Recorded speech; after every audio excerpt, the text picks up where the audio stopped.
Lectura de la Biblia, libro del Génesis. Capítulo 3. La serpiente era el más astuto de todos los animales del campo que el Señor Dios había hecho, y dijo a la mujer: ¿Así que Dios les ordenó que no comieran de ningún árbol del jardín? La mujer le respondió: Podemos comer los frutos de todos los árboles del jardín, pero respecto del árbol que está en medio del jardín, Dios nos ha dicho: no coman de él, ni lo toquen, porque de lo contrario quedarán sujetos a la muerte. La serpiente dijo a la mujer: no, no morirán. Dios sabe muy bien que cuando ustedes coman de ese árbol, se les abrirán los ojos y serán como dioses, conocedores del bien y del mal. Cuando la mujer vio que el árbol era apetitoso para comer, agradable a la vista y deseable para adquirir discernimiento, tomó de su fruto y comió. Luego se lo dio a su marido, que estaba con ella, y él también comió. Entonces se abrieron los ojos de los dos y descubrieron que estaban desnudos. Por eso se hicieron unos taparrabos, entretejiendo hojas de higuera. Al oír la voz del Señor Dios que se paseaba por el jardín, a la hora en que sopla la brisa, se ocultaron de él entre los árboles del jardín. Pero el Señor Dios llamó al hombre y le dijo: ¿Dónde estás? Oí tus pasos por el jardín, respondió él, y tuve miedo porque estaba desnudo. Por eso me escondí. Él replicó: ¿Y quién te dijo que estabas desnudo? ¿Acaso has comido del árbol que yo te prohibí? El hombre respondió: La mujer que pusiste a mi lado me dio el fruto y yo comí de él. El Señor Dios dijo a la mujer: ¿Cómo hiciste semejante cosa? La mujer respondió: La serpiente me sedujo y comí. Y el Señor Dios dijo a la serpiente: Por haber hecho esto, maldita seas entre todos los animales domésticos y entre todos los animales del campo. Te arrastrarás sobre tu vientre y comerás polvo todos los días de tu vida. Pondré enemistad entre ti y la mujer, entre tu linaje y el suyo. Él te aplastará la cabeza y tú le acecharás el talón. Y el Señor le dijo a la mujer: Multiplicaré los sufrimientos de tus embarazos. Darás a luz a tus hijos con dolor. Sentirás atracción por tu marido y él te dominará. Y dijo el hombre: Porque hiciste caso a tu mujer y comiste del árbol que yo te prohibí, maldito sea el suelo por tu culpa. Con fatiga sacarás de él tu alimento todos los días de tu vida. Él te producirá cardos y espinas, y comerás la hierba del campo. Ganarás el pan con el sudor de tu frente, hasta que vuelvas a la tierra de donde fuiste sacado. Porque eres polvo, y al polvo volverás. El hombre dio a su mujer el nombre de Eva, por ser ella la madre de todos los vivientes. El Señor Dios hizo al hombre y a su mujer unas túnicas de pieles y los vistió. Después el Señor Dios dijo: El hombre ha llegado a ser como uno de nosotros en el conocimiento del bien y del mal. No vaya a ser que ahora extienda su mano. Tome también del árbol de la vida, coma y viva para siempre. Entonces expulsó al hombre del jardín de Edén para que trabajara la tierra de la que había sido sacado. Y después de expulsar al hombre, puso al oriente del jardín de Edén a los querubines y la llama de la espada zigzagueante para custodiar el acceso al árbol de la vida. Palabra de Dios, te alabamos, Señor. Voy a leer, después de cada capítulo, la explicación a pie de página que tiene la palabra. Vamos a empezar con el capítulo 1. Explicación del versículo 26-27, de los versículos 26-27, donde dice, hagamos al hombre.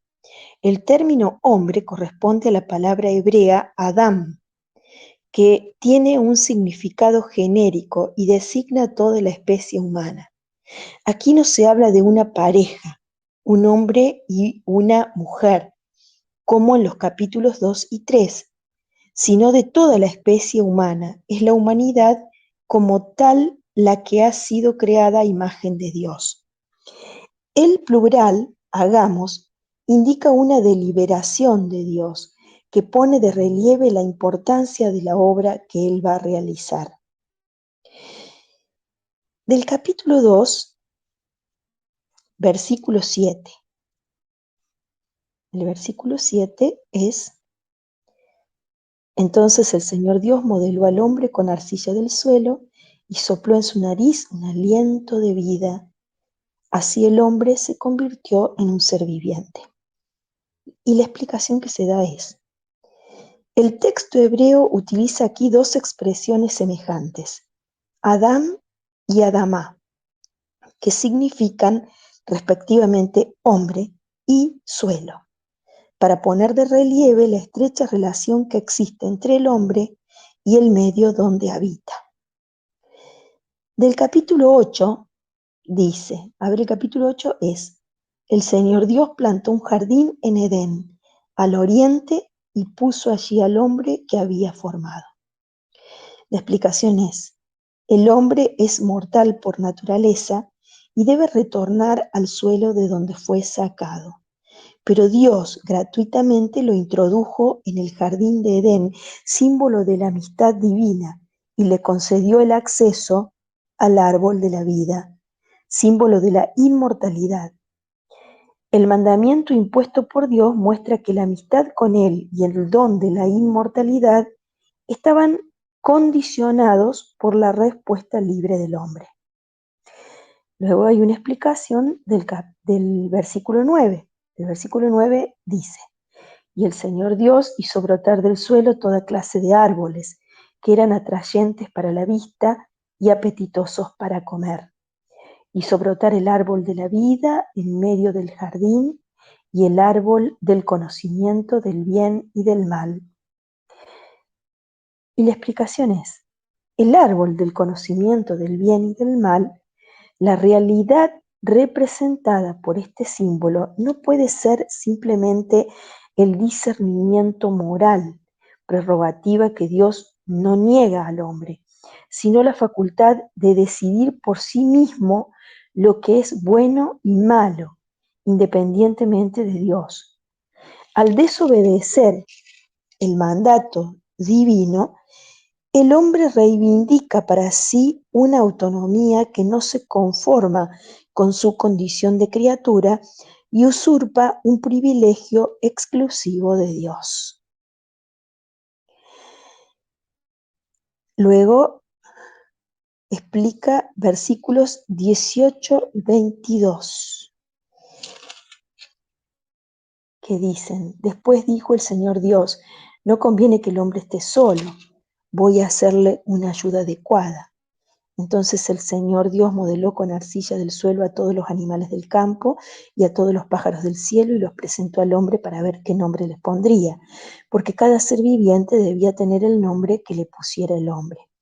El hombre puso un nombre a todos los animales domésticos, a todas las aves del cielo y a todos los animales del campo, pero entre ellos no encontró la ayuda adecuada. Entonces el Señor Dios hizo caer sobre el hombre un profundo sueño, y cuando éste se durmió, tomó una de sus costillas y cerró con carne el lugar vacío. Luego, con la costilla que había sacado del hombre, el Señor Dios formó una mujer y se la presentó al hombre. Bueno, versículos 18 al 22. La explicación dice, la inferioridad social de la mujer era un hecho aceptado en la antigüedad. El relato bíblico, en cambio, muestra que este hecho no responde a la intención original del Creador, sino que es una imperfección introducida en el mundo por el pecado. La mujer ha sido formada del hombre. Ella es la única ayuda adecuada a él. Es hueso de sus huesos y carne de su carne. Todas estas imágenes indican que el hombre y la mujer participan de un mismo destino y de una misma condición, y explican la íntima relación que los une y que se funda en el atractivo mutuo. Del capítulo 3 que leímos hoy, la explicación dice: si el mundo ha sido creado por Dios y Él solo puede querer el bien de sus criaturas, ¿cómo es que la tierra se ha convertido en un valle de lágrimas? El siguiente relato arroja un rayo de luz sobre esta inquietante pregunta.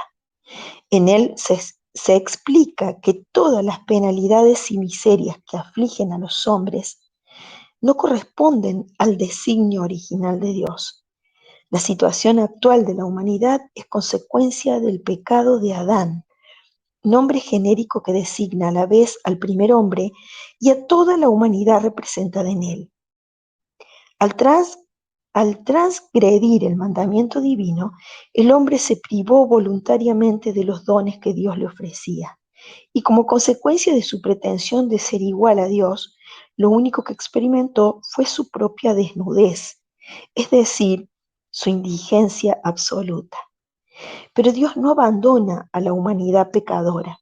Por eso, a la maldición que pesa sobre la tierra a causa del pecado, el Génesis opone la bendición que alcanzará finalmente a todos los hombres por medio de Abraham y de su descendencia.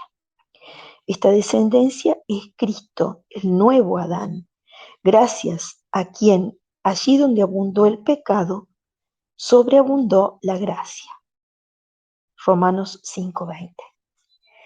El versículo 1 explica esto. El versículo 1 dice: la serpiente era el más astuto de todos los animales del campo que el Señor había hecho. Y dijo a la mujer: ¿así que Dios les ordenó que no comieran de ningún árbol del jardín? Bueno, la explicación es: el culto de la serpiente estaba extendido por todo el Oriente Antiguo. Por su forma y su comportamiento singulares, este animal tenía un simbolismo polivalente.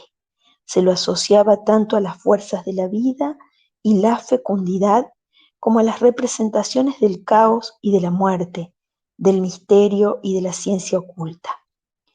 El texto bíblico describe a la serpiente como un ser hostil a Dios, a quien acusa de mentira y envidia.